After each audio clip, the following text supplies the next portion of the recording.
step outside and I take a deep breath and I Yeah. get real high and Me. I scream from the top of my lungs, what's going Yeah. on in our damn Bitches say shit and they ain't saying nothing. 100 motherfuckers can't tell me nothing. I be using the trap, be using the trap. I be using the trap, be using the trap. Number 10. Last question na to, class, ha? 10 points to. Sana madali lang itanong ni ma'am. Mukhang mapaperfect ko to Ano? Ang full name ni Jose Rizal. Full name? Akala ko full name niya na yun. Dinuro ba yan ni ma'am? Kung nakikinig talaga kayo sa discussion natin, alam nyo kung anong full name niya. Alam ko lang yung full name ng crush ko. Ano ba kasi yung full name niya? So wala palang nakikinig sa akin, ha? Sige, perfect sa exam ang makakasagot sa akin. Ah, ma'am, alam ko po. Okay, Cheska, ang full name ni Jose Rizal ay Jose Protasio Rizal Mercado E. Alonso Rialonda. Very good! Perfect ka na, ha? Yes, thank you, ma'am. Ma'am, bakit pa ba namin kailangan pag-aralan yung full name ni Rizal? Itatanong ba yun sa amin kapag mag-a-apply na kaming trabaho? Oo nga, ma'am. Parang di naman kailangan pag-aralan yan. Perfect na sana ako, eh. Pinag-aaralan natin siya kasi marami siyang nagawa at naiambag sa bayan natin. Eh, kayong dalawa, ano naiambag nyo? Di ba puro lang kayo reklamo at panigat sa bahay? Sabi ko nga po, ma'am. Honey, happy birthday. A day in my life as... Ano ba special sa akin? Kuri-kuring-guri. Kura-kuring-gura. Game 1. Bawal ang malapit na ma-dropout sa school. Di ako yun So for today's agenda, may pupuntahan tayo. So secret muna. Pero sasabihin ko, ano ba talaga? Bala ko kasi mag-business. Wow, business! OA. So hindi ko muna sasabihin kung anong business yon. Mind your own business muna. So guys, dahil anniversary na namin ni Honey Bunch bukas, bibilang ko siya ng flower and cake. So nandito na tayo sa flower shop ngayon. Ayan na guys, so nakabili na tayo. So, pinili ko pink roses. And ganito yung design niya. 12 pieces to guys kasi in each month, mahal ko siya. So, 12 months. Guess nyo ba? Wala. Happy anniversary, Honey Bunch. I love you so much. Sana magkaanak na tayo. So, bibili ako ng cake para kay Honey Bunch. 2 cake yung binili ko. Tapos, ito yung papadedicate ko. Ate, pwede ba to? Guys, yung mukha ni ate parang... Gusto niya sabihin sa akin na, sana sinend mo na lang yan sa messenger. Seryoso ako. Gusto ko talagang pa-dedicate yan sa cake. Sa mga nagtatanong kung kapatid ko ba to, hindi ko po yan kapatid. O sige na, mag-promote ka na. Shoutout po sa akin. O, diba? May bayad yung promotion dito. Kala mo libre lang yun. Sige na, ipapromote na kita. Ilalagay ko na lang sa bicep mo yung TikTok mo. Ayan. So guys, nandito na tayo sa labas ng bahay. Bigay na natin to kay Honey Bunch. Happy anniversary! May cake ka. Honey, happy birthday. So, anong wish mo para sa ating dalawa? So, yun lang naman. Sige na. Manonood ako ng horror? Comedy na lang! Puro ka horror! Nagmumukha ka ng multo! Eh di wag ka manood! Basta horror ang papanoorin ko! Comedy nga! Para masaya! Aba! Pati yan pag-aawayan nyo? Ako na lang manonood! Ayan! Comedy pa kasi gusto mo! Nakakatawa kasi yung mukha mo! Nayo! Anak! Saan niyo gusto pumunta sa Sabado? Sa Baguio, Nay! Para malamig tapos maraming strawberry! La Union na lang tayo, Nay! Para sa beach tayo tapos picture-picture tapos kain tayo ng seafood! Ano ba talaga? Baguio, Nay! La Union! O sige! Magkanya-kanya na lang tayo, ha? Mga anak, bibili ako ng pagkain. Ano gusto nyo? Jollibee Cheesy Yum Burger! Abay, mala! Nagkasundo kayo, Gaya-gaya! Bias ko yun, eh. Bias ko din yan. Pero narinig ko na may bagong special Cheesy Yum Burger at gusto ko itry. O sige, mga anak, wait nyo ako, ha? Mga anak, kain na! Sarap pa rin na tong original Cheesy Yum Burger for me. Ang beefy lang hap sarap patty with cheese and classic yum sauce ng Jollibee. Bias talaga! Wow! Kakaiba yung atake na itong special cheesy yum burger. Pang bias wrecker. May beefy lang hap sarap patty at cheese na nga. Meron pang crunchy pickle, onions, and ketchup. Oh, akala nyo kayo lang? Meron din ako niyan. Di talaga magpapatalo si nanay, oh. True. Okay, class. 5 points sa akin ang makakasagot neto. Ano ang pangalan ni Rizal? Ma'am. Yes, Scarlett? Rizal Park. Anong Rizal Park? Jose Rizal yon! Diyos ko, mga bata ngayon. Siya ang pambansang... Ma'am, siya ang pambansang opa.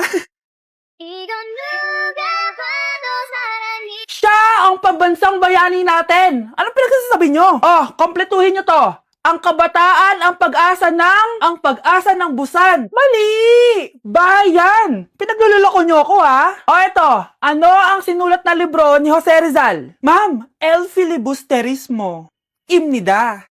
Tama na sana eh. Naloloko na kayo sa K-pop at K-drama na yan, ha? Last na talaga. Ayusin nyo na. Okay, class. Last question. Sino ang kapatid ni Rizal? Kapatid ni Rizal? Ah, ma'am. Eto, sure na ako sa sagot ko. Yes, Scarlett. Ang kapatid ni Rizal Park ay si... si Sandara Park. This year, ang Christmas decor namin dapat aesthetic, walang Pinterest score. Minimalist but magical. Nay, ganito yung gusto kong Christmas decor. Need na lang natin ng ribbons, garlands, glitters, and maybe a glue gun. Tingnan mo, may ilaw pa sa bintana mo. Anong gusto mo, magparol show? Nay, trust the vision. Sige, basta, huwag kang gagastos ng bongga, ha? Wow, ang ganda nito. Grabe, ang dami ng tao. Christmas season na nga talaga. Okay, good. Secured. Ayan, all added to basket na. Ayan, secured na talaga.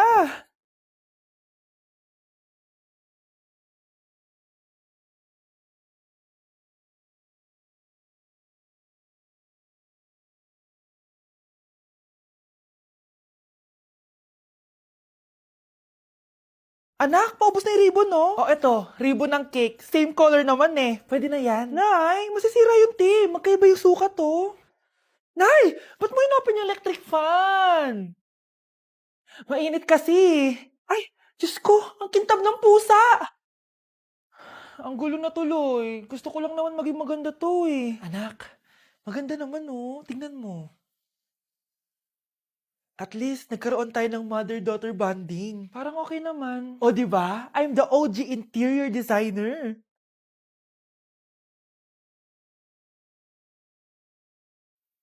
Hindi siya nagmukhang pang Pinterest dahil mas maganda yung ginawa namin. Eto, Nay, para sa'yo. Oh, ano to, anak? Nakita ko kasi yan sa National Bookstore. Tapos naalala ko, di ba gusto mo ng planner na galing sa mga coffee shop? Kaya binili ko na yan. Baka maging acidic pa tayo kakakape natin. Makuha lang yung planner na gusto mo. Tsaka binilhan din pala kita ng pouch. Lagayin mo na kung ano-ano, Nay. Oh. Aw, thank you, anak. Welcome, Nay. Uy, Scarlett, di ba ex-boyfriend mo yung bago ni Samantha? Samantha, tinraidor mo ko. Hi, Scarlett! Sabay na tayo mag-review. Sino ka? Lou, ako to, si Michael. Kaklase mo ako, di ba? Alam ko lahat ng sagot sa exam. Talaga ba? Sige na nga. Turuan mo ako dito. Yes! Sabay tayong magiging perfect! Uy, sarap niyan na! Oh, mag-isa ka lang?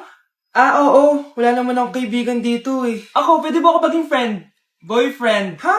Ayan ka na naman eh. Joke lang, ito naman. Kain na nga tayo. Oh, Scarlett, ano yan? Ba't ka na kasi mangot? Bagsak kasi ako sa quiz kanina. Naku, okay lang yan. Ako nga, araw-araw bagsak sa'yo eh. Ha? Ano sabi mo? Sabi ko, smile ka na kasi pasado ka naman sa akin. Alis na ako. Pasok na ako ha. Baliw! Ay! Umuulan pa! Ang mga gamit ko! Ayan, di ka kasi nagdadala ng payong. Pag ikaw nagkasakit ha, salamat ka, nandito ako.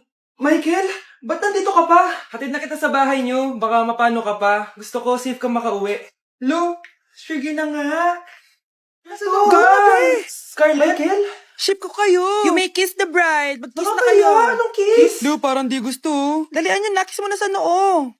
Humanda ka, Scarlett. Tapos na yung maliligayang araw mo. Hi, Bes! Uy, Bes! Boyfriend ko nga pala, Michael, si Samantha, best friend ko. Hello, Samantha. Nice to meet you. Hi, Michael. Ako nga pala si Samantha.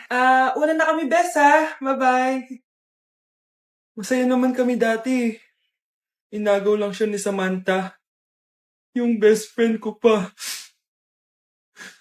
Wow, ganito pala yung tsura sa loob ng airplane. Hi, ma'am. Welcome to Kifi Airlines. Iri siya yung masye. Nagsasabi nito. Ma'am, marunong po ako magtagalog. Ay, sorry. Ganda nito Ako na dito Ako na una. Ngayon, si Scarlett. Ako dyan. Ako na una. Ayaw mo umalis dyan Nayo! Hoy, kayong dalawa. Di ka titigil dyan Isa pa. Yung kasi. Papansin ka kasi. Kanina baby yun Ang ingay. Baby, stop crying na. Patahimikin mo yan Isa pa. Baby, sleep na. Ano yan? Gagawin mo sa baby ko! Yung anak ko! Ay, ito na talaga yun. Iiwan ko na ang Pilipinas. Bye, Philippines. Hello, Boracay. Nay, nagugutom na ako. Mahal yung pagkain dito, anak. Sige na, Nay. Nasusuka na ako. Isa lang, miss, magkano tong biskwit? 70 pesos po. 70? Ang mahal naman. 15 pesos lang yan sa tindahan eh. Di bumaba ka dito sa aeroplano tapos doon ka sa tindahan bumili. Anak, magtubig ka na muna. Sige, Nay. Tubig, magkano? 100 pesos, ma. Okay, umupo tayo na maayos dahil malapit na po tayo mag-landing. Ayun, malapit na tayo. Teka lang. Nasa si Brianna? Nay, tapos na ako mag-CR.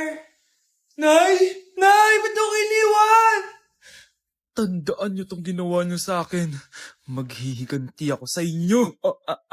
Ma'am, pwede pa po ba ako mag-take ng quiz? Sorry po kung absent ako kahapon. Nilagnat po kasi ako eh. Ay, hindi na pwede. Di ba sabi ko, pag absent na, bawal na mag-quiz. Ano yan, one day lagnat? Tigilan mo ako. Ang sabihin mo, tinatamad ka mag-aral. Ma'am, please, sige na. Humahabol po kasi ako na with honors eh. Oh, pake ko. Kung gusto mo mag-with honors, hindi ka dapat nagkakasakit. Hello ma'am, good afternoon po. Yes po ma'am, kayo po yung nanay ni Scarlett, di ba? Ay opo ma'am, yung anak ko kasi nilagnat, kawawa naman. Pwede pa po ba siya mag-take ng quiz? Humahabol kasi siya ng with honors eh, sayang naman. Ay ganun po ba ma'am? Kawawa naman po pala si Scarlett. Di bali ma'am, bibigyan ko na lang po siya ng quiz. Nak, sa susunod kasi magsabi ka sa akin ha? Hindi po kasi siya nagsasabi sa akin eh. Nagka-amnesia siguro to. Naku, salamat sa konsiderasyon ma'am. Sobrang bait niyo po. Ay opo ma'am, mabait po talaga ako, di ba nak? Opo nay, mabait po siya. Hello po, Ninang. Bless po. Aba, Mars, ang laki na netong inaanak ko, ha? Eto, para sa'yo. Sa wakas! 100 lang. Ilang taon kang hindi nagbigay, tapos 100 pesos lang ang bibigay mo, Mars? Wait lang kasi, di pa ako tapos. Eto, inaanak. Sa'yo lahat to. Ang dami naman nito, Ninang. Madami talaga, dahil inabangan ko ang Choice Friday sa Shopee. Dahil ang daming deals and offers. Payong na may UV protection, 80 pesos lang. Gantong kadaming rubber band hair ties, 39 pesos lang. Electric mini fan na sobrang lakas ng hangin. Ang lakas, nakaka-fresh talaga. 381 pesos lang to. Aesthetic na tsinelas na pwedeng panggala, 143 pesos na lang. Eto, pang cool kid na shades. 57 pesos lang. Wow, Mare. Turuan mo naman ako niyan. Sure, Mars. Madali lang. Just search my choice keyword on Shopee to enjoy 50% off voucher. Sige na, Mars. Una na kami, ha? Thank you po, Ninang. Welcome, inaanak. See you next year.